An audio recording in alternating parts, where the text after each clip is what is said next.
Dans cette marche du grand carême orthodoxe, où nous sommes en train de le vivre, la souffrance du Seigneur, lui qui a accepté de mourir pour nous afin de nous accorder le salut éternel.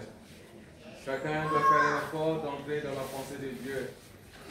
Oui, ce moment de grand carême orthodoxe est un moment spécial, où tout chrétien orthodoxe devrait jeûner et prier.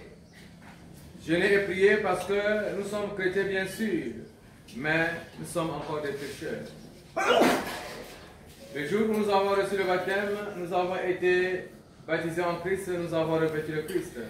Nous sommes sortis de l'eau pure, mais en repartant dans le monde, dès le premier pas dans le monde, l'ennemi du genre humain a relancé les hostilités pour nous faire pénétrer dans le péché. Mais heureusement pour nous, les orthodoxes chrétiens, le péché n'est pas notre état de vie.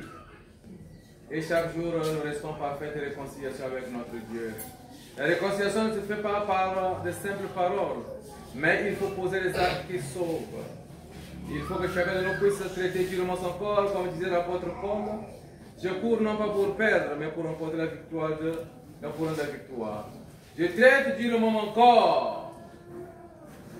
C'est pourquoi nous devrons imposer à notre corps un rythme sévère et amer, pour lui faire comprendre que l'homme ne vit pas seulement du pain, mais aussi de la parole qui sort de la bouche du Seigneur. Dans l'évangile de ce matin, nous avons parlé d'un paralytique. Alors cet homme était paralytique, malade. Il n'avait été guéri. Il était dans la souffrance. Ils ont appris que Jésus était dans le temple en train de prêcher l'évangile. Mais il y avait une grande foule. Il y avait un débordement, les gens étaient jusqu'à dehors. Il n'y avait pas la possibilité de souffrir la foule pour entrer dans l'église. Alors ses frères se sont dit, nous irons grimper sur la toiture de la maison du temple et nous entrerons là où se trouve le Seigneur, certainement, il va guérir notre frère. Ils l'ont pris, ils l'ont soulevé, ils ont gravi la maison et ils sont tombés, ils ont enlevé la tôle, ils sont rentrés dans le temple. On fait descendre le malade par les cordes. Quand le Seigneur a vu cela, il était ému pour voir la détermination, la foi de ceux qui sont arrivés.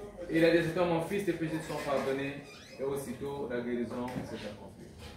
La leçon que nous allons retenir aujourd'hui, ce n'est pas seulement le miracle que le Seigneur a fait, mais nous repartons à la source du miracle. Cet homme était malade. Il avait des parents qui étaient avec lui. Et ses parents ont décidé de le prendre et de l'amener jusque là où se trouvait le Seigneur, quels que soient les temps et les contretemps, quels que soient les obstacles. L'environnement que nous avons et que nous construisons, mes frères, dans notre existence terrestre. Nous devrons savoir que nous sommes dans ce monde. Et la société n'est pas seulement un ensemble d'hommes, mais un système d'interaction des hommes, les uns qui vivent par rapport aux autres. Nous qui sommes les chrétiens, nous devons créer un environnement sain pour qu'au jour mauvais, que Dieu utilise ses bras pour nous amener vers la délivrance. Oui, c'est le Seigneur qui a opéré un miracle. Oui, c'est Dieu qui a guéri cet homme-là. Mais est-ce que s'il n'avait pas de frères, il pouvait être guéri? Je le pense. Il est très utile de soigner nos relations.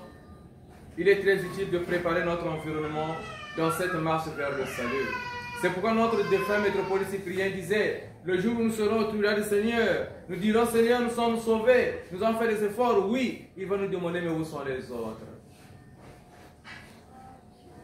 Nous les chrétiens orthodoxes, nous devrons nous soutenir les uns les autres. Bien sûr, aujourd'hui, l'ingratitude ronge maintenant la foi des chrétiens, la vie des chrétiens. Même celui qui t'a aidé, tu ne peux plus le reconnaître. Mais aujourd'hui, cet homme qui était malade, le paralytique là, est-ce que sans ses frères, il pouvait être guéri? Eh bien, on ne pense pas. Il y avait peut-être bien des malades qui jonchaient dans les maisons, qui n'ont pas pu être guéris parce qu'ils ne sont pas arrivés à l'église, là où Jésus opérait des miracles. Bien sûr, ce paralytique, S'il a une mauvaise foi, il dira après, de toute façon, c'est le plan de Dieu, c'est la volonté de Dieu qui m'a guéri. C'est faux. Nous devrons reconnaître les bienfaits que les gens nous font. Et nous devrons préparer autour de nous des bras, des mains, des cerveaux qui devraient être capables de nous aider, de nous amener vers la bénédiction au jour mauvais. Et nous devrons aussi reconnaître la reconnaissance. Aujourd'hui, même dans les églises, il n'y a plus de reconnaissance. Même dans nos familles, il n'y a plus de reconnaissance. Il dirait que mon père, mais tu n'es pas mon vrai père. Tu as oublié que sans ce papa-là, sans cette maman-là, tu ne pouvais pas venir dans ce. Et dans l'église, c'est la même chose. Mais nous qui sommes des orthodoxes, nous devrons le savoir et le comprendre.